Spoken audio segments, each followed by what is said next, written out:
What's going on, guys? It's Jimmy here. Welcome to our daily show where we discuss everything going on here in our country that you need to know about on a daily basis, including money, investing, the stock market, the fourth stimulus package update, and stimulus check update. If you haven't subscribed to our YouTube channel yet, make sure to click the subscribe button down below. It's completely free to do so. And remember that new videos come out here every day at 10 a.m., 3 p.m., and 8 p.m. Eastern Standard Time. And also, thanks so much for hitting the like button for us down below. Gas prices are on the rise again. Yeah, I know. You can see here a week ago, the national average was 407 here in the United States. And the current average now is 412 here, according to AAA. So we have now gone up 5 cents here in the last 7 days. So the price of gas is now going up here yet again. And the price of diesel here is going up yet again as well, up 5 cents again here in the last week. And this is just ridiculous, absolutely ridiculous, especially because the price of oil is not anywhere near the high. You can see here currently the price of oil is around $104 a barrel for WTI crude, and Brent crude is around $108 a barrel. But remember that the all-time high that we hit about a month or so ago was 140 for Brent and 135 for WTI crude. Okay. We are down significantly from that, about 30%. Okay. If we're down 30%, why are gas prices going up? Why are they so high? I mean, look at diesel at 506 and 412 for regular. Here's the all-time high, right? This is sent back in March 11th and 12th. 506 for diesel is only 7 cents below the all-time high. And yet oil, the price of oil, which directly is how gasoline and diesel is made, why is it only 7 cents below the high for diesel? It should be 30% below the high. It's just absolutely insane. And regular unleaded gas is only 20 cents below the high here. And that, again, it's just absolutely insane. And this is why so many people are complaining that the oil companies, which are making record billions and billions of dollars in profits, are just gouging us, absolutely gouging us. And this is going on all around the world, all around the world. And you can just see this here. For example, here, the price of gas in the United Kingdom is $7.99 a gallon. If you equate it to US dollars and gallons. So imagine if you lived in the UK and you had to buy gas. It's $8 a gallon. Yes, the price of gas is crazy everywhere. The price of gas in Canada is $5.71 a gallon for their national average, which is still, that's $5.71. Again, this is US dollars. This is not Canadian. Their Canadian is $7.20 a gallon. Yeah, so $5.71 a gallon compared to our national average is what is that, about $1.60 more per gallon. So I mean, again, a lot of countries are actually paying way more than we're paying here in the US. But still, even so, with the price of oil, we should be paying a lot less. Now, here's the thing of what could be happening here in the future. You can actually see here, it's actually breaking news right here. Janet Yellen warns that if the EU bans Russian oil, we could be seeing a massive spike in oil prices, and that would cause a massive spike in gas prices. Yeah, this is actually breaking news here. You can see right here. The European ban on Russian energy may do more harm than good. Yeah, so all of Europe, or most of Europe, the European Union, is considering not buying Russian oil anymore, Russian oil embargo, to stop Russia from the war. It's one of the only ways to potentially stop Putin. Now, remember, we're not buying any Russian oil. We were only buying about 3 to 8% of our oil from Russia. But remember, we also export about 30 to 40% of our oil to other countries. We're buying oil from other countries and we're also selling our oil to other countries. I know it's a import export game, right? I know you can make a Seinfeld joke out of that. But yeah, it's a very complex game. We're buying and selling oil. In fact, there's been some politicians that say that we should do an export ban of our oil, but we could do that. We could do that, but if Europe does say we're gonna band together with the United States and not buy any Russian oil to stop the Putin war machine, which might be one of the only ways to stop Putin and to stop the whole war thing, because again, it is a World War III threat to all of us, including Americans. If they do that, we would have to supply oil to Europe. And remember, we already ship about 30 to 40% of our oil outside of the US. And it's really not the Biden administration or the Trump administration. We've been doing this for many, many years. It's really the decision of the gas companies, Exxon, Shell, BP, all those companies, right? So they make the decisions. Now, Congress could ban them from doing this by passing a legislation. I don't know if it would necessarily help because remember, it's the price of oil that really dictates this and the greed of the gas companies with their pricing. So there is a lot of moving moving pieces to this and taxes as well. The federal gas tax is only 18.6 cents per gallon. State taxes are anywhere from around that 18 cents a gallon up to California is around 50 cents per gallon, and then it's Pennsylvania is like 53 or 55 cents a gallon as well. So state taxes can actually be much higher in addition to the federal gas taxes as well.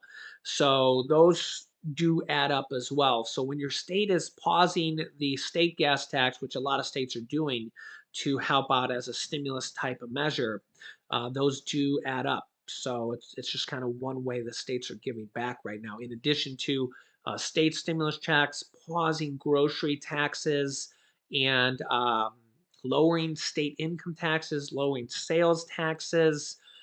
We have multiple different ways. We have actually states doing child tax credits on the state level as well as the federal level. We have the federal child tax credits, which last year were monthly payments. Remember that to claim the extra money, remember the monthly child tax credit payments last year only went out from July through December.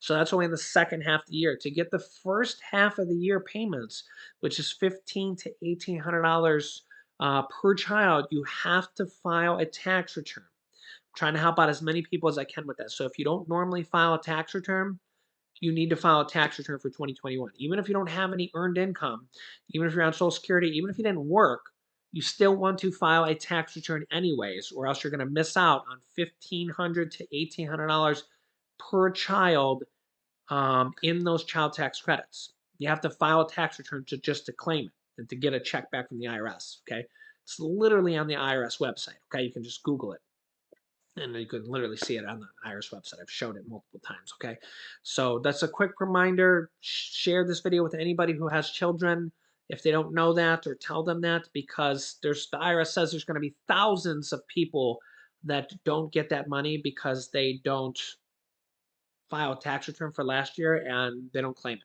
Okay. So it's not just those monthly payments. You're actually owed additional money because the first 6 months didn't send out the child tax credits. Okay.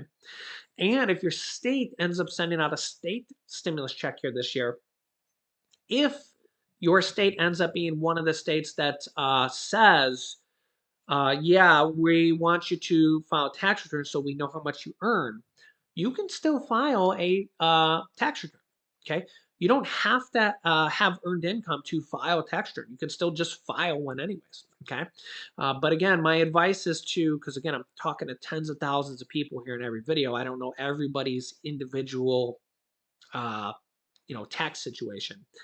Talk to somebody who might know your situation. Talk to a friend or family member who knows a little bit about taxes and can help you out, or walk into a local tax place like an H&R Block or something like that, and just get a little bit of advice, preferably free advice. Or you can go to Google and type in IRS free tax advice, and IRS will actually have places where they will set you up with free advice, but make sure you're going to the IRS website. You're not clicking on some website you're not supposed to.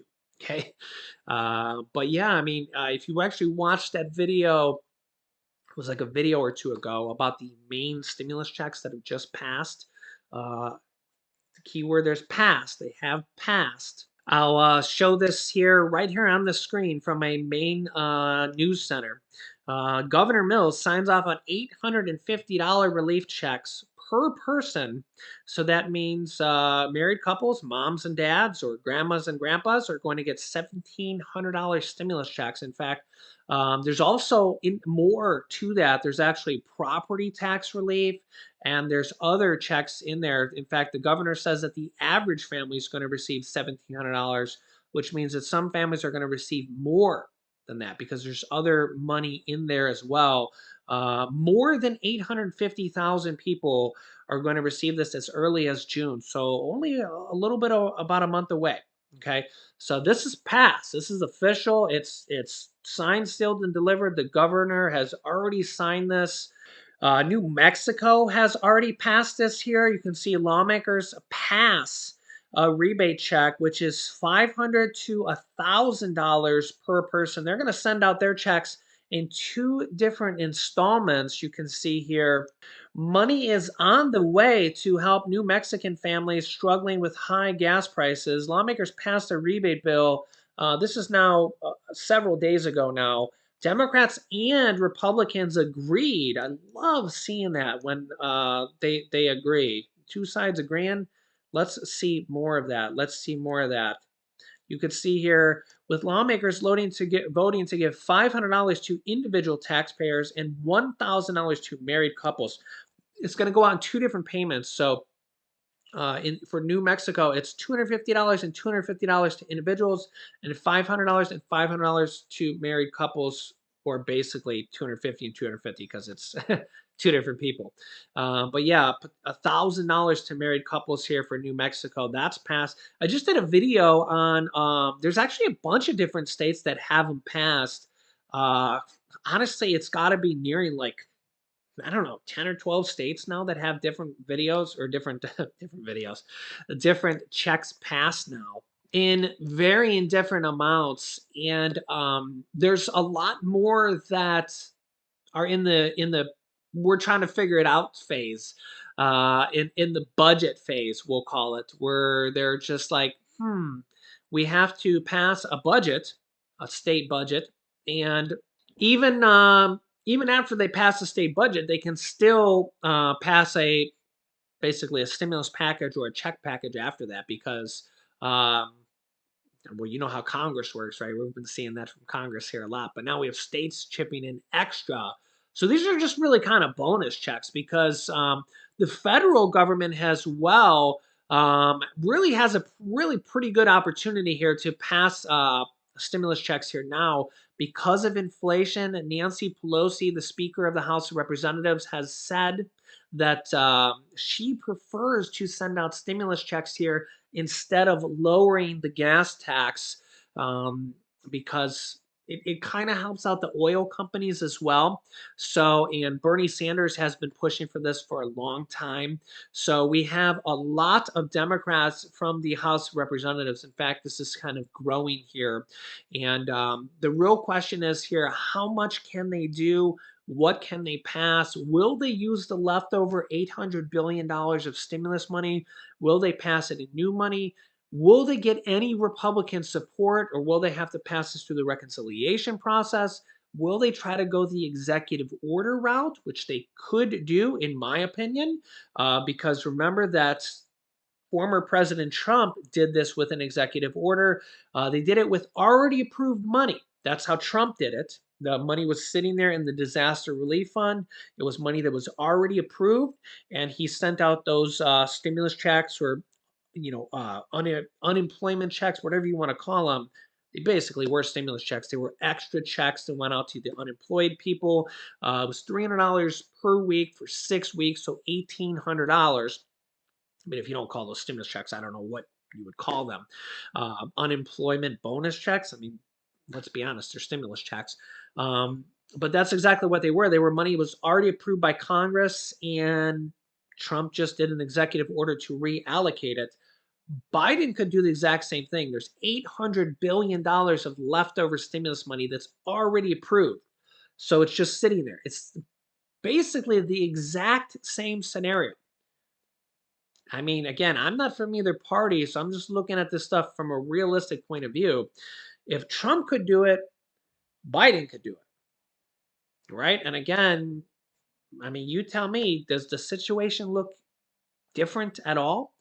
In fact, if we kind of go back, the only thing that Trump should have did differently is he really should have did it before the election. I think he made a major mistake doing it after the election. He did it after the election. Oh no, I'm sorry. I'm wrong. He did that before the election. He did that before the election. What he did after the election is he passed the second stimulus check for $600 after the election. After the election, and then he wanted to increase them to $2,000 after the election. He did the executive order before the election, but he did the $600 stimulus check, and he wanted to raise it to $2,000 after the election. And then Mitch McConnell said no, and then they lost those Senate seats and lost the Senate after the election. So he did one before the election, the executive order, but then the second stimulus check and the wanting to raise it to $2,000 after the election. So yeah, you let me know if he would have did the other one before the election. But remember there was the kind of controversy there where Nancy Pelosi kind of delayed it. Yeah, so there is kind of a little politics involved because, well, it was a major election. Yeah, so yeah, I'm not from either party, so I'm not going to get involved there. And there is politics involved here, and we know it was a really close election, so yeah. So really, what's kind of, as my father would say, it's good for the goose is good for the gander. If Trump did an executive order to basically just reallocate money that's already been approved by Congress, that's what Trump did. Stimulus money was already approved. It was in the disaster relief fund. He just reallocated it and sent out stimulus checks for a group of people. In this case, he decided to send it out to unemployed people. Biden could do the same thing, or they could use it for the next stimulus package. They can use it for whatever they want, really. They could use it for a paycheck protection program. They could use it for student loan forgiveness. They could use it for unemployment pay again. Anything they want, really. They could use it for the next Build Back Better stimulus package, anything. But there is $800 billion of stimulus money that's already been approved. They could reallocate it for whatever they want, whether they do it through an executive order or they just decide to use it for the next stimulus package. It's there, and they're almost certainly going to use it one way or another in a next stimulus package. So I'll keep you up to date on that. And they're almost certainly going to push for, in my opinion, some type of massive stimulus before here this year before the election. We know, aka Build Back Better, aka gas relief checks, aka stimulus checks, aka student loan forgiveness, aka whatever they can. I mean, we'll look at all the states, right? And again, you know, uh, whether it's political or not, who knows? Because I mean, honestly, governors come up for reelection all the time, right? Just like House of Representatives do. But you got to remember that they just got this money from the past stimulus package. They got to spend this money, right? So, I mean, they literally just got it here at the end of last year, and now they're doing their budgets. They got it. And honestly, who cares if it's an election? Let's help out people, right? So, I don't know. Does it matter if it's motivated or not? I mean, let's help out people. That's what matters, right? So yeah, I'll keep you up to date here with everything. I'm trying to. It's not that I'm picking or choosing states or anything. Me and my wife, we do research every single day. So when your state comes up, and again, I'm talking to everybody. So when any states come up with research, as well as the federal government, student loans, Social Security, child tax credits, I'm trying to cover it all here on our YouTube channel. So let me know your thoughts. If you see anything about your specific state or anything like that in the comments, feel free to comment down below. I may see it. Or if you see anything important like that, give those comments a thumbs up in the comment section because that will rise them to the top and more people will see it, and then I may see it as well. So make sure to subscribe down below. New videos come out here every day at 10 a.m., 3 p.m., and 8 p.m. Eastern Standard Time. Subscribing is completely free to do so. You can click here to watch my newest video next. And here's my big important video where I just covered a whole bunch of state stimulus checks and more details on federal stimulus checks in this video. So click on one of those videos next. Thanks for watching, guys, and I'll see you in the next video.